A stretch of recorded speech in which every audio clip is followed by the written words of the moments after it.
Picture a caveman. Go on, you already have one.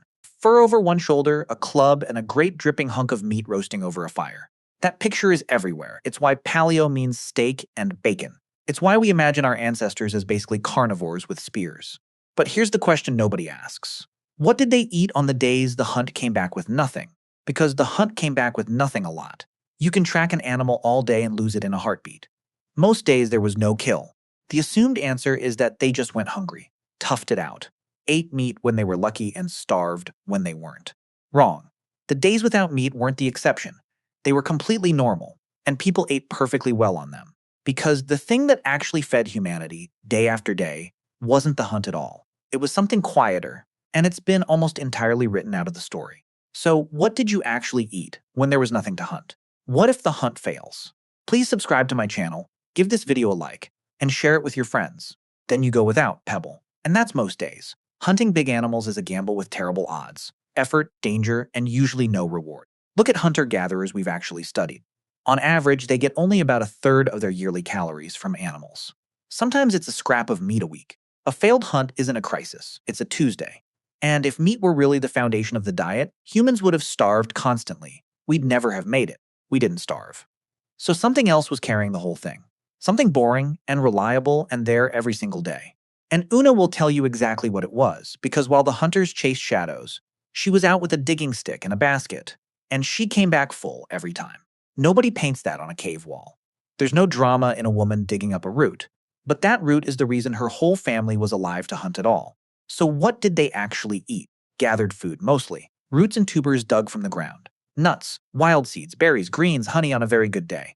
The Hadza, who still forage today, get almost 70% of their calories from plants. Meat is the treat everyone gets excited about.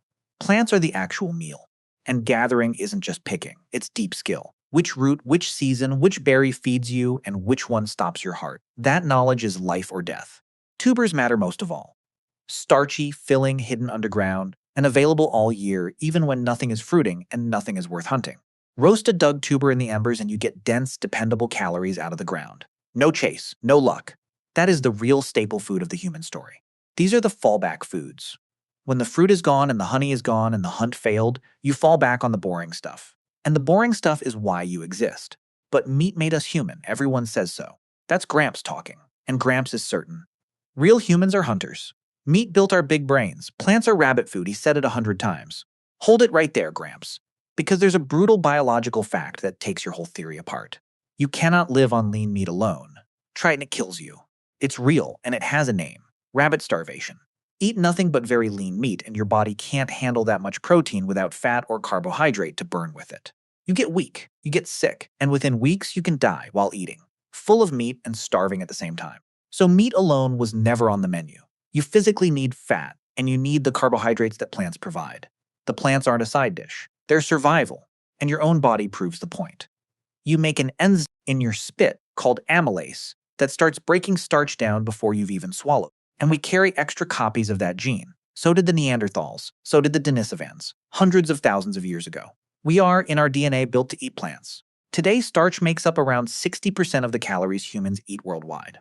Your brain runs on the glucose it releases. Meat can't do that job alone. So let's settle up with Gramps. Meat made us human is exactly backwards. Plants kept us alive long enough to become human in the first place. Cooking sealed it. Heat cracks open tough roots and stubborn starches that raw guts can't unlock, releasing calories plants otherwise hide. That surplus fed our expensive brains. But how can anyone know what they ate? Food rots. A berry leaves no fossil. So how do we know any of this? 3 ways, and they're genuinely clever. 1. Teeth. Tiny grains of starch get trapped in the hardened plaque on ancient teeth and survive there for tens of thousands of years. Scrape that plaque off a fossil tooth, put it under a microscope, and the plant they were chewing is still there, still identifiable. Their last meals frozen in stone. 2. Tools. Grinding stones worn smooth with plant residue still caught in the scratches. At Ohalo by the Sea of Galilee, people ground wild seeds over 20,000 years ago. On the other side of the planet, in northern Australia, grinding stones show people were processing plants and seeds tens of thousands of years back too. This is everywhere. 3. Bone chemistry. The chemical isotopes locked into a skeleton record across a whole life, roughly how much of that diet was plant and how much was animal. And this is where Ivy folds her arms, because she's spotted the weak link as usual. Modern foragers aren't ancient ones. And a couple of famous sites aren't the whole planet. Sounds like you're picking the evidence that fits. Fair hit. So take the bone chemistry, which needs no modern comparison at all. In the Andes, foragers 9,000 years ago, the isotopes say plants were 70 to 95% of the diet. That isn't a guess or a modern stand-in. That's the chemistry of the actual people who lived it. Plant-dominated, written into their bones. Tubers, mostly. So here's the turn, and it flips the whole picture. We have been telling this story completely upside down. It was never man the hunter, with a little gathering on the side. It was the exact reverse. Gathering was the foundation. The hunt was an occasional jackpot on top. The reliable, daily, unglamorous work of digging, cracking, and grinding fed the species for hundreds of thousands of years. The spear was the gamble stacked on top of it. And who did most of that reliable work? The classic story says women and children, while the men went off after big game. Man the hunter, backed by woman the forager. She quietly bringing home most of the calories the whole group actually lived on. Which, on its own, rewrites who the hero of prehistory even is. Not the figure with the spear, the one with the basket and the digging stick. But, and this matters, even that is too neat. Because the tidy split of men hunt, women gather is itself partly a myth. Recent evidence shows women hunted too in plenty of societies. And men gathered. The rigid division of labor we were all taught is a lot blurrier than the slogan. So the honest version is this. The work was shared and flexible, and the reliable gathered base of it, done by everyone, is the part the old story quietly erased. It got erased because it's unglamorous. Nobody makes a legend out of digging up a root. So gathering vanished from the cave art, the textbooks, and the movies. And the spear got to be the whole story. When the truth is, the digging stick fed the world. Now the honest complication, because this is not as tidy as plants win. A survey of 229 hunter-gatherer societies found that most of them actually got more than half their calories from animal foods. So how does that square with everything I just said? Simply, because the diet depended entirely on where you happen to live.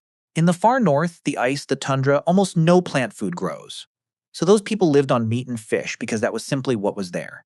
In the tropics, plants in every direction, so plants dominated. The diet always bent to fit the landscape. There was never one caveman menu.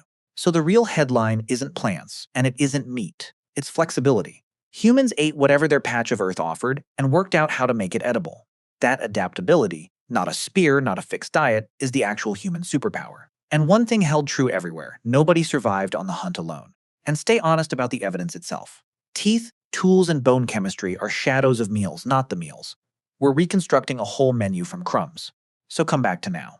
You open a cupboard without thinking about it. Grains, nuts, fruit, some roots, a few seeds, a bit of meat. That spread would look deeply familiar to a forager 20,000 years ago. Different sources, but the same broad, flexible, mostly plant mix underneath. The modern idea that our ancestors lived on steak, the genuine ancient diet was full of tubers, seeds, nuts, and honey. Mostly plants, honestly. And that's history, not a meal plan. The point isn't what you ought to eat tonight. It's what they actually did and how it kept them alive. What they did was refuse to specialize. Eat the root, the berry, the seed, the nut, and the deer gladly, on the rare day it appeared. The animals that bet everything on one food are the ones that vanish the moment that food does. Humans bet on absolutely everything. That's why we're still here. It even explains your cravings. Sugar and fat felt like winning because they were rare, a ripe fruit, a fatty kill, a comb of honey were jackpots you almost never hit. Your body still chases those jackpots, in a world where they're now on every shelf, all day for pennies. The instinct that saved them can quietly work against you. Your ancestors survived 10,000 empty-handed hunts because somebody had already dug up dinner before the hunters even got home. And it wasn't only the adults. Children foraged too. Small hands are perfect for berries and shellfish. So even the youngest brought back real calories. The spear is the part we remember. The digging stick is the part that saved us. And the person holding it was probably not who you pictured at the start. And here's a small, strange thread to end on. The same shorelines where they waded out to gather shellfish handed them something you'd never expect. Not just food. The empty shells, threaded onto a cord, became the very first jewelry humans ever wore. The same hands that gathered dinner started gathering beauty. That story's one tap away.